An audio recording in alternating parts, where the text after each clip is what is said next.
tarde, espero que estén muy bien. ¿Me escuchan bien? Haga así la señal de costumbre, si me escucha bien, muy bien. Quiero pedirles a los que puedan, si pueden prender su cámara, si están aquí y si puede prender su cámara, felicito a los que tienen su cámara prendida. Si no la puede prender, si está acostado o algo así, dice, no, no la quiero prender, no hay ningún problema, la puede tener también apagada. Pero si puede prender su cámara, se lo agradecería para poder verlo. Agradezco mucho, hermanos. Les saludo a todos los que están aquí. La gran mayoría de los que estamos aquí los conozco, nos conocemos. La gran mayoría de México, desde siempre, ¿verdad? De las actividades en la iglesia. Hermanos de otras partes de América Latina, también qué bueno que se han podido conectar a esta actividad. Agradecemos a Dios, hermanos, porque en medio de estos tiempos tan diferentes, en tiempos de pandemia, en estos tiempos de confinamiento, nos permite hacer todas estas actividades, ¿verdad? Como hemos dicho antes, eh, en estos tiempos difíciles sale siempre lo mejor o lo peor de las personas. Y gracias a Dios que ha salido lo mejor de su iglesia para poder hacer estas actividades. Agradezco a los hermanos quienes han hecho estas actividades, las han organizado. Les agradezco mucho, hermanos, que Dios ha puesto esto en su corazón. Predicaciones prácticamente todo el día, hermanos. Wow, increíble, ¿verdad? Gracias a Dios por ustedes, por sus vidas y por este propósito, por este objetivo, hermanos, que han logrado de llevar la palabra a tantos lugares durante tanto tiempo, toda la semana. Gracias a Dios por eso. Hay muchos de ustedes que tenemos muchísimos años que no nos vemos, que nos conocemos, pero que tenemos muchos años que no nos vemos. Y esperamos en el Señor que nos podamos ver, ¿verdad? Que nos podamos ver pronto, que nos podamos ver en algún momento para disfrutar de la presencia, disfrutarnos presencialmente, ¿verdad? Gracias a Dios que tenemos Zoom, pero no hay nada como vernos en persona, ¿cierto? No hay nada como disfrutarnos en persona, cara a cara. Y esto es cara a cara, pero es de manera virtual. De nuevo, gracias, hermanos. Gracias a Dios por su misericordia, que en medio de su gracia y su misericordia nos permite estar aquí reunidos. Vamos a tener un tiempo de reflexión. Tenía muchísimo, ahorita me conecté a escuchar al hermano Paco, tenía de verdad mucho tiempo que no le escuchaba. El hermano Paco Rodríguez es un hermano muy querido, muy respetado. El hermano Paco predicó en nuestra boda, ¿verdad? Cuando nos casamos Valentín y yo hace 9 años, el hermano Paco Rodríguez vino a predicar a nuestra boda. Y bueno, desde hace muchos años le conocemos y me acuerdo cuando era estudiante de la Escuela de Predicadores, siempre me fusilaba sus sermones, ¿verdad? Él era maestro ahí en Monterrey y yo estudiaba en la escuela y siempre fue un hermano muy, muy respetado. Es todavía, ¿verdad? Un hermano muy querido y tenía muchísimo tiempo que no le escuchaba y ahorita fue muy grato poder escucharle nuevamente. De nuevo, hermanos, qué privilegio poder estar aquí juntos y poder estudiar de la palabra también juntos. Vamos a tocar un tema del Antiguo Testamento. Déjeme le comento, bueno, el hermano Gilberto ahorita nos daba una introducción o una pequeña sinopsis de lo que vamos a estar hablando en esta noche. Déjeme le digo, hermano, que hay personas quienes tenemos la costumbre de planear, ¿verdad? Hay otro tipo de personas que tienen la costumbre de improvisar o de que las cosas les salen mejor cuando no planean, ¿verdad? Eso tiene que ver eso tiene que ver mucho con la personalidad, tiene que ver mucho con, no solo con la personalidad, sino con nuestra forma de ser, con la forma en la que nuestro cerebro funciona, la manera en la que estamos acostumbrados a hacer las cosas. Todo esto, todos funcionamos de diferente forma, ¿verdad? Cada cabeza es un mundo, dice por ahí un autor. Pero yo soy una persona, hermanos, que no funciona bien sin una lista, sin un plan, sin planear, ¿verdad? Mi esposa batalla a veces mucho conmigo, hermano, porque todos los domingos en la noche, hermanos, todos los domingos en la noche, yo tengo una pequeña agenda. Todos los domingos en la noche, hermanos, yo no me duermo sin planear mi semana, ¿verdad? Entonces, todos los domingos en la noche planeo mi semana, todo lo que voy a hacer el lunes, a partir del lunes en la mañana, en la mañana yo apunto todo lo que voy a hacer. Me voy a levantar, voy a desayunar, voy a visitar a tal persona, voy a dedicar este tiempo a leer. Siempre planeo todo, ¿verdad? Voy a comer, y si es posible vamos a poner qué vamos a comer. Planeo todo hasta el siguiente domingo, ¿verdad? Si vamos a jugar con nuestros niños, ponemos ahí 1 hora, vamos a jugar con nuestros niños. Entonces, hora a hora, siempre el domingo en la noche, tengo la costumbre de sentarme a planear todo lo que vamos a hacer en la semana. Le digo que mi esposa batalla mucho conmigo, porque obviamente, hermanos, la mayoría de semanas algo pasa, algo se atraviesa que no permite que mi plan semanal se cumpla, ¿verdad? ¿Por qué? Porque las cosas pasan, ¿cierto, hermanos? Las cosas pasan, algo se atraviesa, siempre algo pasa. Y yo, hermanos, me pongo muy estresado y muy frustrado cuando el plan no se lleva a cabo, hermanos. Yo soy de ese tipo de personas. El plan no se lleva a cabo. Hay gente que funciona muy bien improvisando, que funciona muy bien sin planear, ¿verdad? Que son tipo el Borras, ¿se acuerda en México? Que son así, ¿verdad? Así que, no, y de verdad hay gente que improvisando le va muy bien. Eh, y mi esposa, le digo, siempre batalla conmigo porque me dice es que necesitas relajarte más, necesitas, en cuanto a tu plan, necesitas ser más abierto en el sentido de que si algunas horas no se dan como lo planeaste, no pasa nada, ¿verdad? Más tarde se retoma el plan, se retoma lo que habías planeado para tu semana, más tarde se retoma, no tiene que ser todo tan rígido hora por hora, ¿verdad? Entonces yo a veces estoy pensando en el plan que hice y digo, ok, son las 6, es hora de leer, o son las 7, es hora de jugar, vamos a divertirnos, son las 8, es hora de cenar, es hora de dormirnos, etcétera, ¿verdad? Entonces a veces se atraviesa algo, hermanos. Por ejemplo, hace una semana andábamos en la bici aquí afuera de mi casa con nuestros niños, tenemos 2 niños, un niño de 7 años y una niña de 5. Estábamos por aquí paseando en la bici y mi niña de 5 años se cayó de la bici, hermanos, y cayó todo su cuerpo así encima de estos 2 dedos y este dedo se lo rompió, se lo abrió totalmente. Este dedo, bueno, no quiero ser muy gráfico, ¿verdad? Pero este dedo se le abrió así hasta acá, ¿verdad? Se le rompió todo el dedo, hermano, se le quebró todo el hueso, así estaba aquí y se le hizo hasta acá el hueso.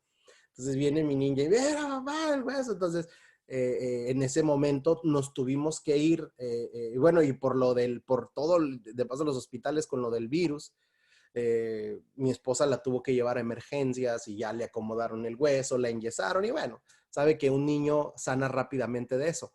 Pero obviamente en ese día, pues el plan se tuvo que interrumpir, ¿verdad? Tuvimos que cambiar los planes, tuvimos que cambiar las cosas.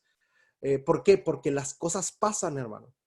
Entonces, cuando regresaron, cuando pasa ese tipo de cosas, hermano, yo siento como que, bueno, ya fracasé en mi día, ya no voy a hacer nada, ¿verdad?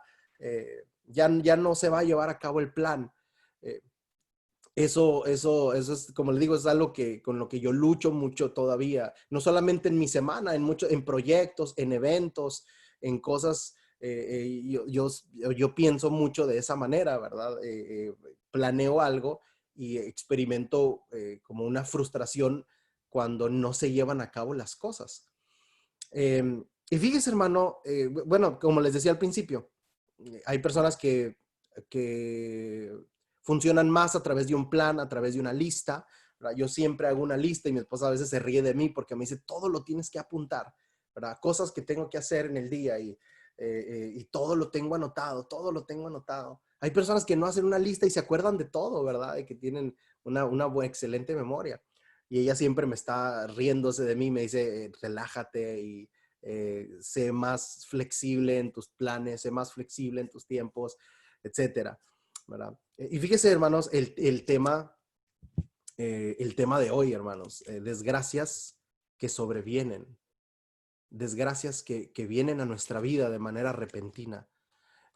Nosotros definitivamente, hermanos, como les decía al principio, tenemos un plan y de pronto algo sucede con lo que no contábamos, algo sucede que no esperábamos, ¿verdad? Las desgracias no las planeamos, hermanos. Ahorita el hermano Paco hablaba de las enfermedades. Las enfermedades no se planean, ¿verdad? Nadie planea enfermarse, nadie planea estar en cama, nadie planea un sufrimiento, nadie planea un pecado, nadie planea caer en las manos del enemigo. Esas cosas usualmente, hermanos, no se planean, son cosas que se atraviesan, son cosas que sobrevienen, son cosas que vienen de manera repentina a nuestra vida. Quizá nosotros a lo mejor, bueno, como decía al principio, hay diferentes personalidades, diferentes temperamentos, diferentes maneras de procesar la información en nuestra mente, pero lo que todos tenemos, hermanos, es algún plan en el futuro, alguna forma en la que nos visualizamos, cosas que esperamos, es decir, expectativas. La mayoría de nosotros esperamos algo, tenemos algún plan y de pronto es muy frustrante, hermanos, y nos causa un gran sufrimiento y una gran desgracia cuando viene algo y se atraviesa en el camino y entonces ya no podemos experimentar el plan como nosotros lo habíamos pensado. ¿Qué pasa con los planes que habíamos nosotros hecho? ¿Qué pasa con los planes que nosotros teníamos? ¿Sí? Y vamos a ver, hermanos, en esta tarde la historia de David. ¿Sí? Y quiero que me acompañe en el segundo libro de Samuel, en el capítulo 4. ¿Y qué hizo David en una situación como esta? Segundo libro de Samuel, capítulo 4.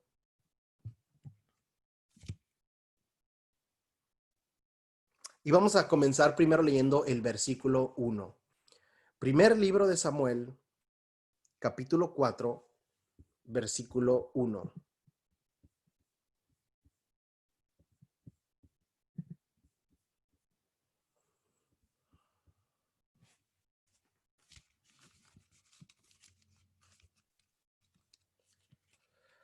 Segundo libro de Samuel, capítulo 4, versículo 1.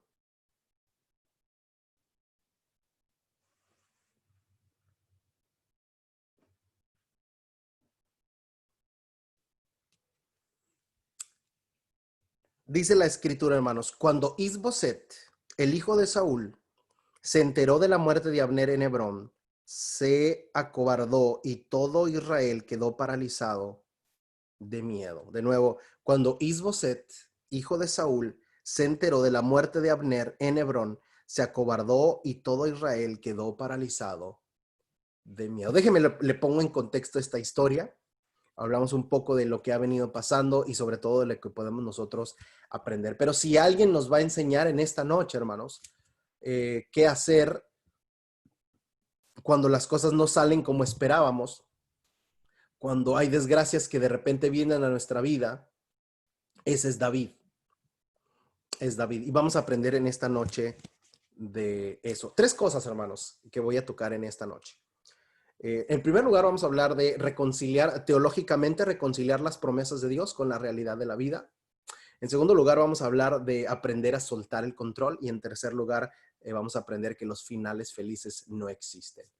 Dice, ¿cómo eso? Bueno, quédese conmigo porque vamos a desarrollar estos tres puntos en esta noche. Número uno, reconciliar las promesas de Dios con la realidad de la vida. Número dos, aprender a soltar el control. Y número tres, aprender que los finales felices no existen. Y de nuevo, quédese conmigo porque vamos a desarrollar estos tres puntos basados en la historia de David. En primer lugar, hermanos, leí el versículo 1 para que recordemos que existe este personaje, hijo de Saúl, llamado Isboset, ¿verdad? Y el primer punto que quiero que toquemos es reconciliar las promesas de Dios con la realidad de la vida. Este es un punto teológico, hermanos, que se enseñaba desde el pensamiento rabínico. Este es un punto teológico que se enseñaba desde muchísima tradición rabínica.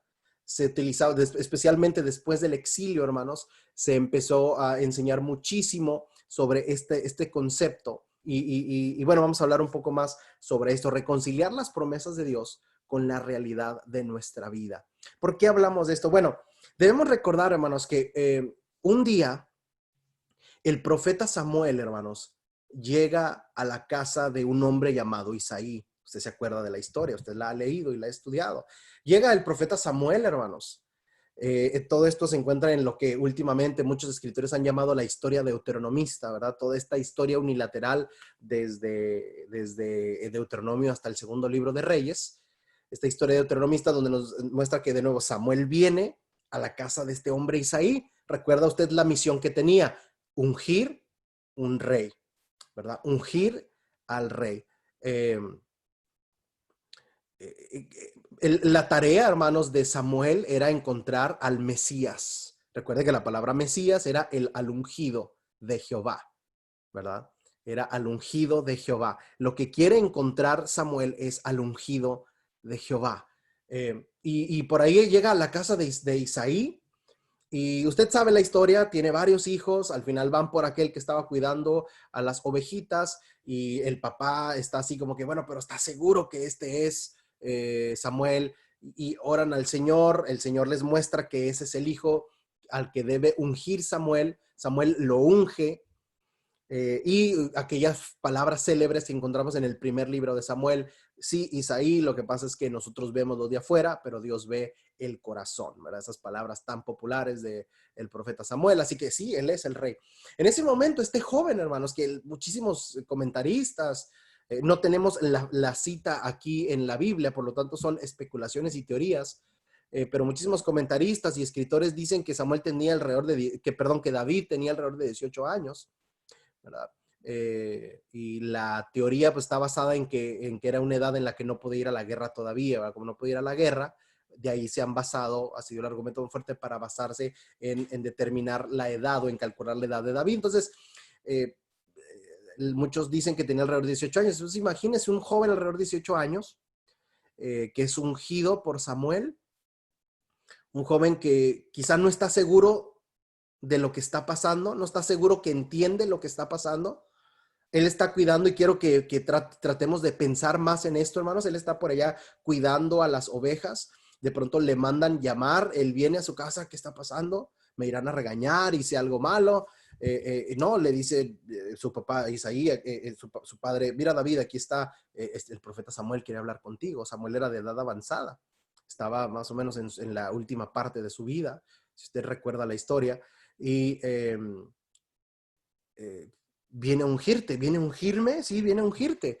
Dice que tú eres el próximo rey de Israel. Recuerde usted que culturalmente los reinos, las monarquías se heredaban, ¿cierto? Las monarquías se heredaban, hermanos. Es decir, el padre le heredaba el trono a su hijo. Entonces, David quizá por eso está más confundido. Pero mi padre no es el rey, ¿verdad? No, pero es que Jehová te eligió como el próximo rey de Israel. Ahora, aquí recuerde el punto. Necesitamos reconciliar las promesas de Dios con la realidad de la vida. Ok. En este momento, hermanos, obviamente David le cree. David le cree al profeta Samuel. Tú eres ungido ahora. Tú vas a ser el próximo rey de Israel. David dice, imagínese esa noche. ¿Usted cree que David, el joven David de alrededor de 18 años, pudo dormir esa noche, hermanos? Imagínese el joven David, hermanos, dando vueltas en su cama pensando, voy a ser el próximo, no puedo creerlo, ¿verdad? Si yo estaba ya soleándome, cuidando las ovejas, y ahora Jehová a través de su profeta me ha elegido para ser el próximo rey de Israel. Wow, mi vida va a cambiar, va a dar un giro de 180 grados, mi vida va a cambiar tanto, ahora soy el príncipe, soy el próximo rey de Israel, ¿verdad? Imagínense los pensamientos de David, hermanos. Pasa el tiempo, hermanos. ¿Qué expectativas tendría David? ¿Qué esperaría David? Dice David, bueno, quizá él pensaría, bueno, si yo voy a ser el próximo rey de Israel, pues mi vida debe empezar a cambiar y a encaminarse rumbo a ser el próximo rey de Israel. Y por ahí hay algo de destellos, hermanos, de ser el próximo rey de Israel, ¿verdad? Se entera de que hay una batalla contra los filisteos. Capítulo 17 del primer libro, va, enfrenta a Goliat, lo mata. Y él dice, quizá algo que lo ayudó a llenarse de valor para ir y pelear es, obviamente, la confianza en Jehová, es lo número uno, pero quizá también él pensaba y se acordaba de su promesa, de su unción. Voy a ser el próximo rey de Israel. ¿Sí? Y después de eso, hermanos, vemos a David tocando el arpa para Saúl en el capítulo siguiente, en el capítulo 18. Lo vemos ahí en el palacio tocando el arpa para Saúl. Sí, dice, bueno, me estoy acercando. Ahora, bueno, antes estaba en la casa de mi padre, ahora estoy aquí en la casa de Saúl. Pareciera que David se está acercando a la promesa, hermanos. Pero no. de pronto, hermanos, se desata una persecución contra David, hermanos. Se desata una persecución contra David. Mire, para no hacerle el cuento tan largo, la mayoría de comentaristas, hermanos, sugieren que la persecución de Saúl a David duró 20 años, hermanos.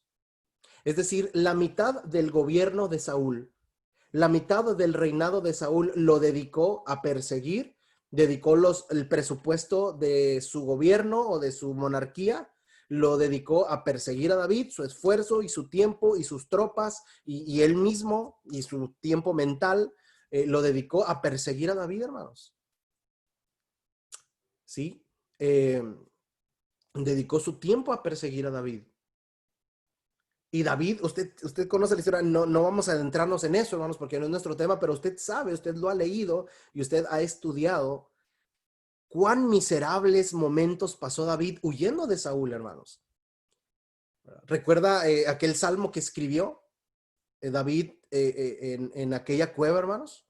Huyendo de Saúl, teniendo que hacerse pasar por loco, teniendo que dejar correr la saliva por su barba, teniendo que arañando las paredes ahí, haciéndose pasar por un demente, hermanos, para poder cuidar su vida. ¿Recuerda la historia? O sea, lo que dice, imagínense, hermanos, David, lo que pensaría en esa cueva, después de que tuvo que actuar como si estuviera mal de sus facultades mentales para poder salvar su vida. David debió haber pensado, esto no se parece a ser el próximo rey de Israel.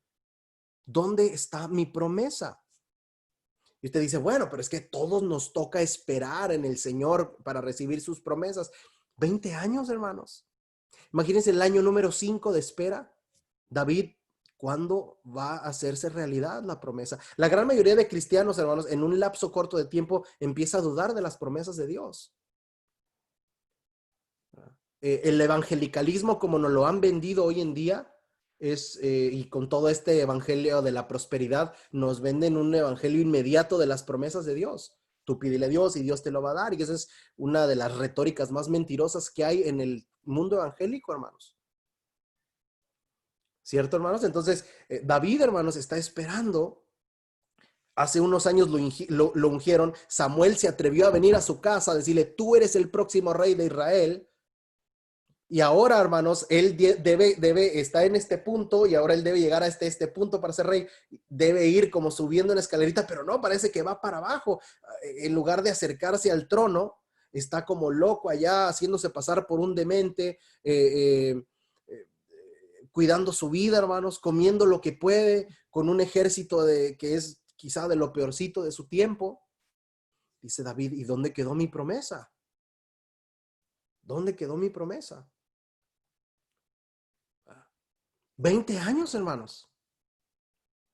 Yo siempre me pregunto, hermanos, si usted y yo, hermanos, preguntémonos esto, si usted y yo hubiéramos podido esperarnos 20 años, si hubiéramos tenido la paciencia, la fidelidad al Señor por 20 años de malos tratos, de huir y decir, bueno, yo sé que el Señor tarde o temprano me va a dar su promesa, el Señor me va a cumplir. Samuel entró a mi casa y me ungió y Él me va a dar esa promesa. Al final del primer libro de Samuel, en el capítulo 30, asesinan a Saúl, aquellos de hombres enemigos. Vienen los de Jabes de Galad para darle una sepultura digna a él y a su hijo Jonatán. Y en el capítulo 1 del segundo libro de Samuel vienen a darle la noticia a David, hermanos. Y bueno, hermano, perdóneme, pero aquí me va a salir mi lado carnal. Me va a salir mi lado carnal, hermanos. Pero si viene alguien, hermanos, y me da la noticia y me dice, Polo, la persona que ha hecho tu vida miserable por 20 años está muerta. ¿Sí me entiende lo que le quiero decir, hermano? Si yo fuera David y viene alguien y me dice, oye, Polo, ¿sabes que Saúl, que te persiguió 20 años, eh, está, está muerto? Cuando yo leo, hermanos, y releo segundo libro de Samuel capítulo 1, yo espero que David diga, gracias Jehová, que escribiera un salmo, hermanos, el 151. ¿verdad? El salmo que escribiera ahí, otro salmo, ¿verdad? Gracias, Jehová, un salmo de alegría, ¿verdad? Señor, gracias porque te llevaste a este que tanto me fastidió. Pero no, hermanos, David se puso tan triste, hermanos, y pidió que todos hicieran luto por el rey Saúl. Y David dice, fíjese, hermanos, ahí en el hebreo hay un juego de palabras, porque David dice, el que se ha muerto es el ungido de Jehová. La palabra en el hebreo es el Mesías, pero también él es el Mesías de Jehová. El Mesías es la palabra en el hebreo, y en el griego es Christos, ¿verdad? Es el ungido de Jehová. Mataron al ungido de Jehová. Hermano, por eso David es el hombre del corazón como el de Jehová. Ese no es nuestro tema hoy, pero aquí un paréntesis, ¿verdad? Por eso él es como Jehová, hermanos. ¿Cierto, hermanos? Porque dice, mataron al ungido de Jehová. Estamos tristes. Dice el David. Y bueno, pasó el tiempo, hermanos, y dice, bueno, ya, voy a ser el rey. Voy a ser el rey. Ahora sí ya veo, dice David, quizá ya veo que la promesa se acerca. Así si esto fuera una película y estuviéramos viendo la película, diríamos, ok, ya David ya va a ser el rey. Pues no, hermanos, no, es de estas películas que duran como 3 horas y media, ¿verdad? No, hermanos, aparece un personaje que no sé de dónde salió, pero se llama Isboset, es el hijo de Saúl. ¿De dónde salió este hijo? ¿Quién sabe de dónde salió? Pero sale un Isboset. Yo soy hijo de Saúl y por cultura a mí me toca el reino. Tú no eres hijo de Saúl, yo soy hijo de Saúl. Y deje usted eso, hermanos. Abner, el general poderoso en batalla, quizá el mejor peleador que había en toda Israel. Abner, hermanos, lo apoya. ¿Por qué apoya Abner a Isboset? Bueno, eso también es otro tema, ¿verdad? Pero muchos escritores dicen que era también por apoyar la costumbre cultural, ¿verdad? ¿Por qué habríamos de apoyar a David si el hijo de Saúl es Isboset? Abner no es un hombre malo, y eso queda demostrado más adelante. Pero Abner, este hombre tan poderoso en batalla, apoya a Isboset. Se divide el reino, hermanos. ¿Cómo nos enseñan y cómo nos predican sobre los 120 años del Reino Unido? Y no es así, ¿verdad? Aquí hay 7 años del reino dividido, hermanos. Los primeros 7 años del reinado de David estaban 10 tribus en el norte y 2 tribus en el sur. Los primeros 7 años del reinado de David reinó en un reino dividido. Lo que pasa es que David hizo lo que ningún rey en Israel pudo hacer antes y pudo hacer después hasta nuestro tiempo, unir el reino del norte y el reino del sur. Pero entonces el punto es, hermanos, que cuando David dice, ok, entonces ya voy a reinar, sale Isboset y el reino se divide. Y sí proclaman rey a David, pero de las 2 tribus del norte. Entonces es como que, bueno, sí, pero no, sí me entienden, hermano. O sea, sí soy rey, pero a mí me prometieron ser rey de Israel, no rey del sur. Y ahí está, hermanos. Entonces, en el capítulo del 2 al 5 es lo que muchos llaman una guerra civil. Se estalla una guerra civil, ¿verdad? David tiene 3 hombres, Asael, Joab y Abisai.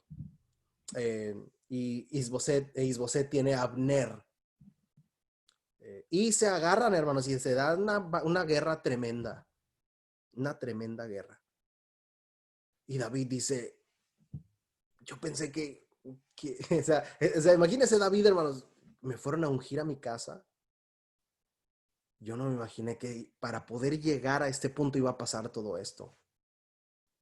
Primero Saúl persiguiendo 20 años.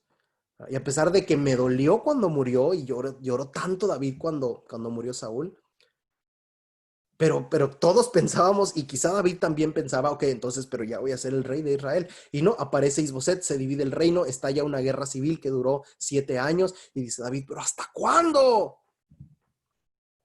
¿Hasta cuándo?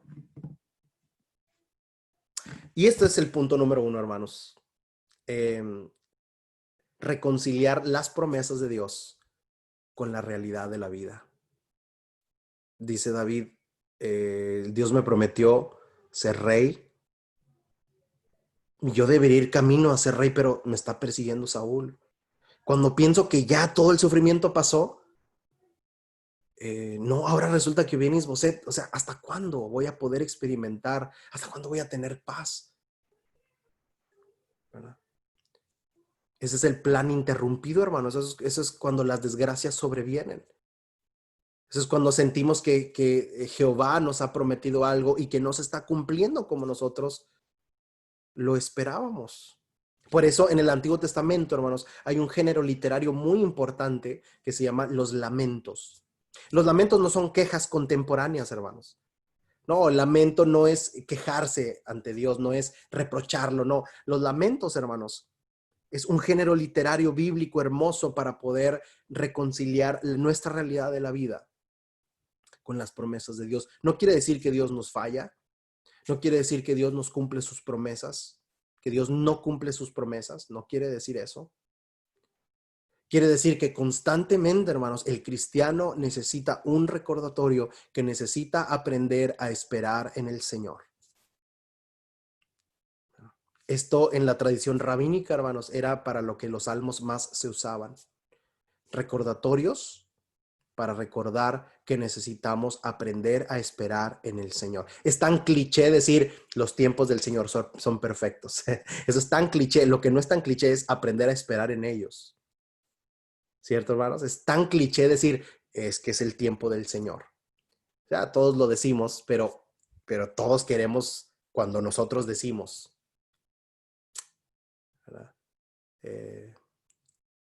Entonces nosotros visualizamos un plan, vemos que Dios nos ha hecho una promesa, vemos que queremos algo bueno y decimos, ¿por qué no se está cumpliendo? Si es algo bueno, es algo para su reino, es algo para su obra. Bueno, hermanos, aprendamos a sumergirnos en los lamentos de la Biblia para que el Señor nos responda con sus tiempos, con su poder, con su sabiduría, y que nosotros, hermanos, aprendamos a esperar. Número 2, debemos aprender a soltar el control. Dijimos que eran 3 cosas, ¿verdad? Número 1, reconciliar las promesas de Dios y la realidad de la vida. Número 2, debemos aprender a soltar el control. También esto es muy cliché, hermanos, soltar el control, pero también es muy poco practicado, hermanos. ¿Sabe usted que en la iglesia y en la iglesia de Cristo, hermanos, he conocido a las personas más controladoras en mi vida? Increíble, ¿no? He conocido gerentes de empresas, he conocido maestros, directores de escuelas, he conocido policías, bomberos, doctores, pero en la iglesia del Señor es donde he conocido a las personas más controladoras. Porque nos gusta, no sé por qué, hermanos, no sé por qué de pronto nos hace tanta falta aprender a soltar, a soltar el control. Predicamos mucho y hablamos mucho de confiar en el Señor, pero no sabemos soltar. Es decir, debemos aprender a soltar esto. Decimos, confiemos en el Señor, pero suéltalo. No, confiemos en el Señor, pero yo lo quiero tener aquí. Sí, hermano, pero es que confiar en el Señor es que lo suelte. No, yo quiero confiar en el Señor sin soltar esto. Y bíblicamente, hermanos, son 2 cosas mutuamente excluyentes. Necesitamos aprender a soltar el control. Y déjenme le explico un poco más sobre esto. En una ocasión el rey David, hermanos, estaba en la cueva escondido. Y esto parece una escena chusca, aunque no lo es, pero para nosotros, los lectores occidentales y contemporáneos, nos pareciera chusca. Para la gente de otro país, chusco en México significa chistoso, gracioso. Porque David está en la cueva y Saúl entra a usar el baño. ¿Recuerda la historia? Saúl entra y dice a sus soldados, espérenme aquí, voy al baño. Voy al baño.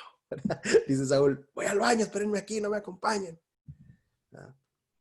Y entra a la cueva para usar el baño, hermanos. Su cueva era el baño. Y está David ahí, hermanos. Y David lo ve que entra el rey Saúl a usar el baño. Y Saúl tiene su espada y la tiene afilada y la tiene a la mano. Y pasa un pensamiento por la mente de David. Dice, aquí está. Aquí está la solución de mis problemas. Ahí lo tenía, hermanos. Saca la espada y esas espadas tan filosas, no creo que son como los cuchillos que tenemos ahí en nuestra cocina que ni cortan, ¿verdad? No, hermanos, eran espadas de verdad filosas, hermanos, que usted ni se imagina. David lo tenía ahí, mire, a nada, hermano, para darle un espadazo y cortarle la cabeza al rey Saúl. El fin de sus problemas, hermanos. David se preguntaba quizá, como decíamos en el punto anterior, ¿hasta cuándo se va a ver algunos destellos de mi promesa? David tuvo en sus manos el control y lo soltó. ¿Lo pensó? Claro que lo pensó, hermanos. La escritura en el primer libro de Samuel nos dice que David dijo, ¿será que en un momento dijo, lo mato o no lo mato? Y la prueba de que lo pensó es que le cortó un triangulito de su túnica. ¿Recuerda la historia? Un pedacito, un trocito de su manto real, lo corta David. ¿Verdad? Créame que si usted revisa comentarios del primer libro de Samuel, yo lo invito a que lo haga. Comentaristas debaten muchísimo sobre el significado de por qué el escritor incluye el detalle del pedacito de tela. Y bueno, hay un montón de teorías sobre esto, que no es el tema ahorita, pero lo que sí sabemos es que el haber cortado un trocito de tela de la túnica de Saúl, lo que sí nos indica por seguridad es que lo tuvo para matarlo y no lo hizo. Y segundo, lo que nos indica también es que quizá le pasó por su mente y lo dejó ir. Tenía el control, hermanos, y lo soltó. Soltó el control. ¿Usted hubiera podido, hermano? Esa situación que lo tiene tan cansado, el tema es las desgracias que sobrevienen. Usted tiene el control, usted tiene en sus manos que la desgracia se termine. Quizá no es la manera de Dios, ni es el tiempo de Dios, pero usted se va a hacer cargo de que esto se acabe. Está en la cueva como David y tiene a Saúl ahí, tiene la espada ahí. ¿Qué haría usted, hermano? Piénselo. Piénselo.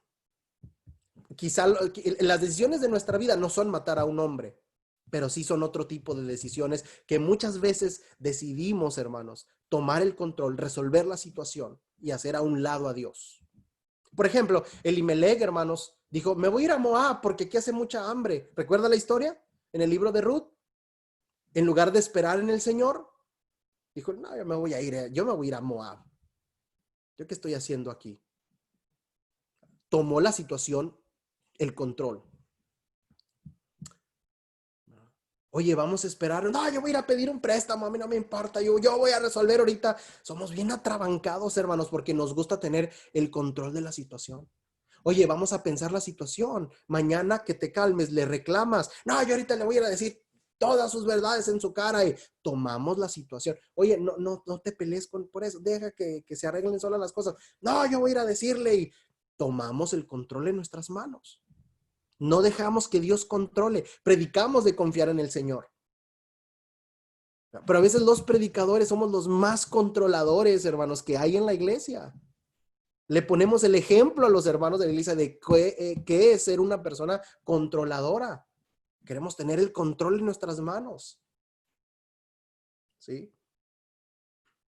Que no se le ocurra a un miembro, ¿verdad? Organizar algo. Oye, ¿con permiso de quién? ¿Tú por qué lo pusiste a orar, verdad? Pues si aquí el del control soy yo, ¿verdad? Porque no queremos soltar el control, hermanos. Estamos como David con la espada, pero en lugar de decir, no voy a usar mi espada, voy a dejar que Dios se encargue. No, la agarramos y ¡guasa! Y nosotros estuviéramos clavado ahí en la pared con nuestra espada. A Saúl, necesitamos aprender cuando vienen desgracias a nuestra vida, hermanos. Necesitamos soltar la espada, hermanos. Y soltar la espada es una de las cosas más difíciles que uno tiene que hacer. De verdad. Soltar la espada. Déjeme, le meto nitro aquí, velocidad, porque se nos está terminando el tiempo. Queremos tener el control de las cosas. ¿Sabe cuál es la diferencia entre Saúl y David, hermanos? La diferencia entre Saúl y David no es que David no pecó y Saúl sí pecara. No, esa no es la diferencia. David pecó y pecó más que Saúl, quizá, hermanos. Quizá cometió peores pecados más de mayor envergadura que Saúl, hermanos. Quizá cometió pecados que tuvieron consecuencias sociales mucho más tremendas que las de Saúl. De hecho, hay una sección en el libro de Samuel, de Segundo Samuel, del 11 al 19, que muchos autores llaman los pecados de David. Eso vamos a hablar el miércoles. El miércoles nuestra predicación va a basarse en esa sección, en los pecados de David, segundo libro de Samuel del 11 al 19. Pero la diferencia, hermanos, entre Saúl y David no es esa. No es que no pecó David y Saúl sí. No, la diferencia es que uno es un controlador, un manipulador y el otro no. Saúl cuando pecó, recuerda usted, viene con los ancianos y les dice, después de que lo reprendieron, le dice, mire, ¿sabe qué? Sí pequé, pero no me dejen en mal delante de las personas. No quiero que me quemen. No quiero perder mi reputación. Eso hace una persona controladora. David cuando cae en pecado, segundo libro de Samuel capítulo 11, y escribe el Salmo 51, contra ti solo he pecado. Y yo siempre le pregunto a mis estudiantes esto, teológicamente, hermanos. David, eso no es verdad. Contra ti solo he pecado. No, él pecó contra la gente también. Pero lo que está diciendo David es, si alguien va a pensar mal de mí, que piense mal de mí. A mí lo que me importa es recobrar mi relación contigo, oh Señor. ¿Se fija la diferencia, hermanos? Si alguien piensa mal de nosotros, si alguien alguien va a tener una mala opinión de nosotros, digo, no, tampoco no es que, ay, no me importa lo que digan, no, pero alguien va a tener una mala opinión de nosotros. Hermanos, que el Señor les bendiga, hermanos. Nosotros luchamos por recobrar nuestra relación con el Señor, por conectar con el Señor,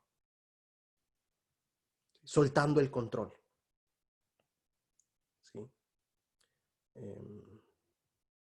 Tercero, vamos a terminar, se nos está acabando el tiempo. Los finales felices no existen. Dije que íbamos a hablar de 3 cosas. Número 1, reconciliar las promesas de Dios y la realidad de la vida. Número 2, debemos aprender a soltar el control. Y número 3, los finales felices no existen. Después de todo este tiempo, ¿a qué me refiero con esto? Bueno, déjeme explicar. Te explico esto y terminamos. Después de tanto tiempo, hermanos, muere Isboset, lo matan dormido y pensaríamos que cuando le traen la noticia al rey David, que es únicamente rey del sur, David va a decir, al fin, gracias a Dios, gracias Señor, porque ahora sí. No, hermanos, David dice, este era un hombre inocente, ¿por qué lo mataron? Y castiga a los asesinos de Isboset, porque vienen los asesinos de Isboset y le dicen, David, te tenemos grandes noticias, matamos a Isboset. David le dice, ¿y ustedes creen que los voy a felicitar? Capítulo 4, versículos del 9 en adelante. ¿Ustedes creen que les voy a aplaudir? Gracias. Ustedes son unos asesinos. Estábamos en guerra, pero él era un hombre inocente. Y los castiga, hermanos. Bueno, en el capítulo 5, David, los ancianos de todo Israel lo nombran rey de las 12 tribus. Después de 7 años, David, de esta división y de esta guerra civil, David queda como rey de toda Israel. ¿Por qué digo que los finales felices no existen? Bueno, por eso de las historias y de las películas de vivieron felices para siempre. Después de la dificultad, vivieron felices para siempre. Y eso no existe, hermanos. Después de vencer una dificultad, después viene otra. ¿Cierto, hermanos? Después de una dificultad y luego viene otra. Claro, hermanos, David tuvo el gran privilegio y la bendición de ser el rey de todo Israel. No solamente porque Jehová lo ungió, sino porque él honró su unción, siendo fiel a Dios, arrepintiéndose cuando lo hizo, cuando lo tenía que hacer. Y en el capítulo 5, en su primer año de reinado, hizo lo que Saúl no hizo en 40 años. Imagínense, hermanos, ¿quién votaría por David para presidente de México, hermanos? En su primer año de gobierno hizo lo que en los 40 años pasados no se hizo. Que era vencer a los filisteos, recuperar el arca del pacto. ¿Por qué Saúl no lo hizo? Bueno, en primer lugar, porque pasó todo el tiempo persiguiendo a David. Pero ahí no se acaban las dificultades, hermanos. En el capítulo 6 tiene que enfrentar a una esposa que lo está criticando, a su esposa que se burla de él. Después se le muere Usa en el traslado del arca. Después en el capítulo 7 le quiere hacer una casa a Jehová y Jehová le dice que no. Sí, hermanos. Y luego en el capítulo 11 viene lo de Betsabé, peca, hermanos.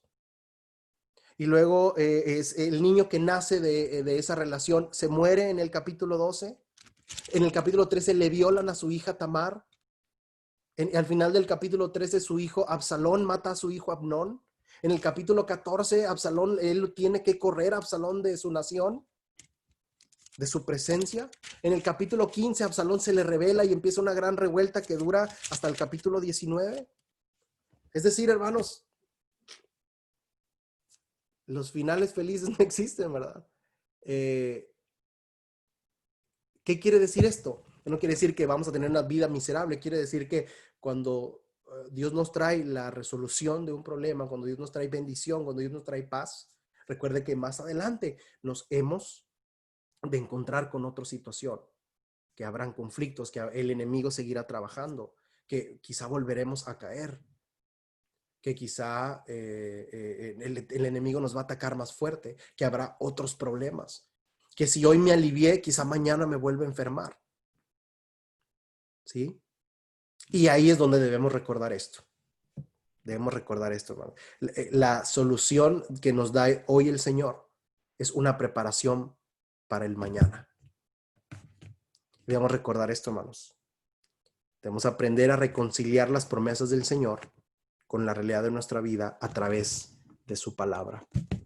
Debemos aprender a soltar el control, hermanos. Teológicamente esa es la definición de confianza en el Antiguo Testamento. Y tercero, debemos recordar, hermanos, que si hoy tenemos paz, mañana habrá otra dificultad y debemos igual estar juntamente con el Señor. Que Dios les bendiga, hermanos.